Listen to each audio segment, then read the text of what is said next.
When you're looking to wash away your troubles with a single drink, one can on the convenience store shelf stands out above the rest. It's been called liquid cocaine and blackout in a can. But for the rest of us, there's only one name, or two names, or technically four, that will delete every memory in your head except for the desire to party. Today, we're getting crazy with the hardwired history of FourLoko.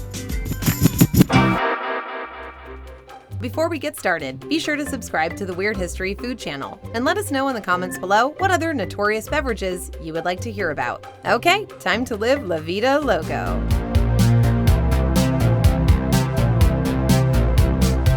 Before FourLoko entered the scene, different cultures had already developed their own mixes of caffeine and alcohol. In Italy, they had Caffè Corretto, which is a shot of espresso and a little bit of either brandy or the grape-based pomace spirit, grappa. Either way, you're walking into work a little toasty. In Spain, and eventually Latin America as well, they had Catahiro, a cold coffee with added spices and a healthy dose of liquor. The exact type of liquor varies from country to country. Heck, you could probably put FourLoko in it. No one would stop you. And on second thought, somebody might. And of course, in Ireland, they had their hot, whiskey-loaded Irish coffee, sometimes topped with whipped cream. Still, none of these caffeine and liquor creations packed enough punch for some, and most of them acted more as a late-night pick-me-up than an all-in-one recipe for a guaranteed blackout. Plus, let's face it, no one wants to see you chug 12 Irish coffees in one sitting. You don't even want to see that. Luckily for the ne'er-do-wells of the 1990s, a whole new invention was about to make its splash on Western markets. Red Bull, a Thai energy drink first created in 1987, slowly made its way across Europe over the course of the decade. There, Red Bull marketed itself to alpine skiers, both as an energy booster, providing that extra edge for those hitting the slopes, and as a cocktail mixer, meant to keep the party going late into the night. So when Red Bull finally landed in America in 1997, it was already well established as an international mixer, like a guy with a vague accent and 500,000 Instagram friends. As you might expect, it didn't take long for American partiers to bring Red Bull to their shindigs. Before the millennium was up, reports began to emerge that Ohio State University frat brothers were mixing Red Bull with liquor to get their parties bumping. While over on America's West Coast, raves began selling Red Bull drinks in a variety of high-end cocktails. The practice quickly caught on everywhere, and vodka Red Bull soon became a bar-time staple. Wanting to capitalize on this growing trend, along came Sparks, America's first-ever alcoholic energy drink, no mixing required. Introduced in 2002, this 6% ABV malt beverage had all the staples of your typical energy drink. It had ginseng, guarana, and, who could forget, taurine. Sparks grew naturally over the years that followed, and it eventually gained the attention of Miller Brewing Company, who acquired the brand in 2006. During that same time, Sparks also gained the attention of three particular Ohio State frat brothers, Chris Hunter, Jeff Wright, and Jason Freeman. Since this raucous trio had already been making energy drink cocktails of their own in their Kappa Sigma basement, they were unimpressed by what Sparks brought to the table and figured they could make a better product. So in 2005, they formed Fusion Projects LLC, and they came up with a first-ever prototype for what they, at the time, dubbed Energy Beer, referring to themselves as their own target market over the entire development process. Energy Beer is a legend we all cling to, like the Philosopher's Stone of alcohol.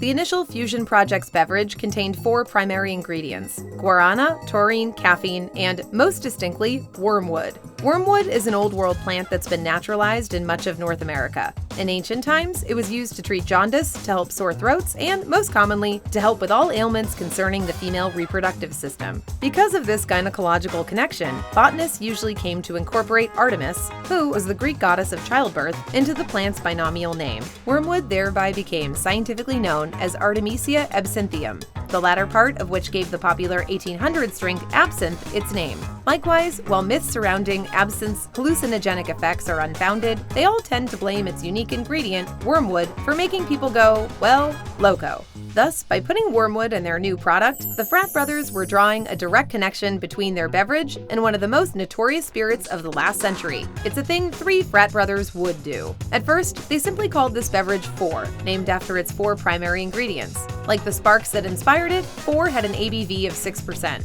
Why not call it 6? and it came in cherry and berry flavors. No one seemed to want what Fusion Projects were selling though, and Four ended up being pulled after just 1 year on the market. The frat brothers went back to the drawing board, and what they came up with next would forever change the college party scene. They decided to drop the wormwood from their drink entirely and to increase the alcohol content by more than double. They also, for the first time, adopted large 23.5-ounce cans, making the new version of their drink the alcoholic equivalent of about 4 to 6 beers, balanced out with the caffeine of about an entire can of Red Bull and an additional shot of espresso.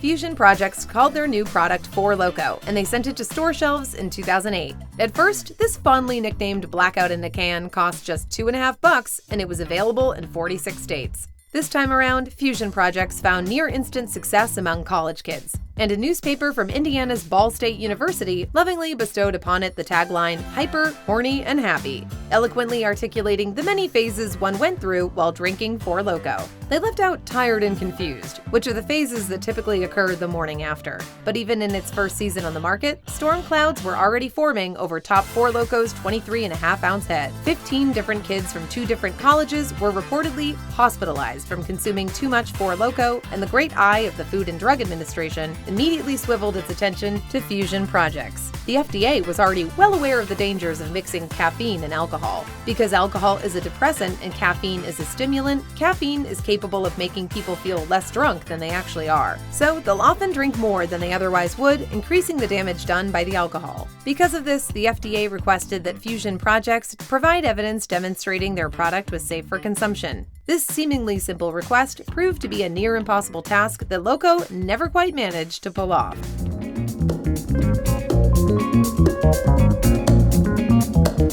FourLoko was under the Fed's microscope heading into 2009, and college kids everywhere took notice. For 2 wild years, FourLoko's popularity surged, like the name of that other drink that had entirely too much caffeine in it. Everyone seemed to sense that FourLoko could be gone for good any day, and like a loved one in hospice, they had to spend as much time with it as they could. In 2009, Fusion Projects made about $45 million on the product. In 2010, they made about $100 million, selling about 60 million cans in the process. Despite these financial gains, or maybe because of them, pressure continued to mount on Fusion Projects. Even Senator Chuck Schumer came to condemn their drink, stating that FourLoko was designed to appear hip with flashy colors and funky designs that could appeal to younger consumers. I say to parents, that's dangerous stuff, and your kids won't even know it's dangerous. Yes, Chuck, it was the hip and funky, flashy colors that were bringing in the college kids and nothing else. Soon after, as more and more people were hospitalized from drinking too much FourLoko, universities began banning FourLoko from their campuses altogether. Most famously, New York Assemblyman Felix Ortiz, hell-bent on getting FourLoko banned from his state, drank 2 full cans of the stuff in under an hour. Naturally, his blood pressure rose, and he threw it all back up shortly thereafter. New York then moved forward with their ban, joining the likes of Michigan, Oklahoma, Utah, and Washington. Although, in FourLoko's defense, we challenge anyone to chug 2 cans of malt liquor without yakking like a super soaker full of gravy. Soon, lawsuits started flying. Some parents blamed FourLoko for their children being hospitalized, and some rare cases even dying after consuming the drink. FourLoko argued that they could not be held accountable for underage drinking, as it was illegal for those under 21 to be in possession of their product in the first place. Must have been those hip, funky colors. What's more, after one high-profile incident, wherein 9 Washington State University students were hospitalized after drinking FourLoko, creator Chris Hunter put out a public statement. He said that his company's product shouldn't be held at fault, seeing as the incident's police report clearly stated, 14 separate times, that there were illegal drugs at the Washington State party. He also pointed out that many craft beers were more alcoholic than FourLoko, which is a fair point, although we wouldn't have used the word many. It's called servings, kids! You gotta look on the side of the can! Well, how many servings are in a can? 120. All right. And further argued that Bud Light Lime's packaging was far more enticing to young drinkers than anything FourLoko had ever put out, which is harder to support. One of those 2 drinks looks like a Power Ranger, Chris, and it ain't the Bud Light. The FDA wasn't convinced by any of this either, and that same month, they sent a letter to Fusion Projects, as well as the makers of Moonshot, Juice, and Core High Gravity, threatening to shut all of them down in just 15 days if they didn't take steps to change their products. And thus, after 2 whole years of fighting against the system, Fusion Projects at last obliged. Fusion Projects hereby announced on November 16, 2010, that they were going to remove all of FourLoko's energy drink ingredients. Mourners soon gathered in New York's Union Square for a candlelight vigil, and some of the other alcoholic energy drink brands just gave up the fight entirely. A black market emerged on eBay and on Craigslist for the caffeinated version of FourLoko, with some cans selling for as high as $50 a pop. But a series of police raids on the homes of online retailers quickly put an end to caffeinated FourLoko for good.